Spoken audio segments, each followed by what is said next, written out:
বৈষম্য বিরোধী ছাত্র আন্দোলনের পর আওয়ামী লীগ হাসিনা বিরোধী ছবি ও গ্রাফিতি অঙ্কন করে ছাত্র জনতা। শেরপুরের নালিতাবাড়ি পৌর শহরের প্রতিটি দেওয়ালেও এই গ্রাফিতি আঁকা হয়। তবে ২৪শে ডিসেম্বর সকালে দেখা মিলল ভিন্ন এক চিত্র।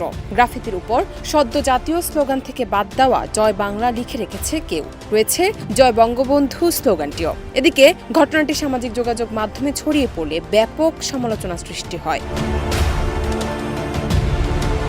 ওয়ালটনের পণ্য কিনে জিতে নিতে পারেন নগদ ২০ লক্ষ টাকা। Double million offer, Walton fridge কিনে পেতে পারেন ২০ লক্ষ টাকা। রয়েছে কোটি কোটি টাকার নিশ্চিত উপহার।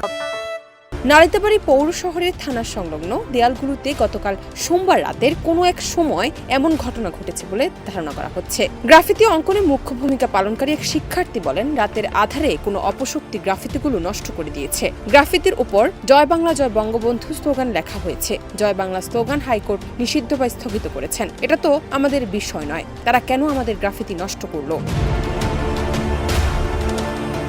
গ্রাফিতির উপর জয় বাংলা ও জয় বঙ্গবন্ধু স্লোগান দেখে ক্ষুব্ধ প্রতিক্রিয়া জানিয়েছেন শিক্ষার্থী ও স্থানীয়রা। তাদের ধারণা, জুলাই বিপ্লবকে ধারণ করে না বা মানতে পারে না এমন কোনো অপশক্তি এসব করেছে।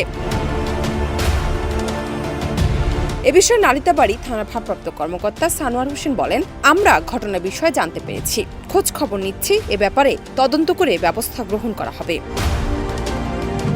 জান্নাত নিপু, দেশ রূপান্তর।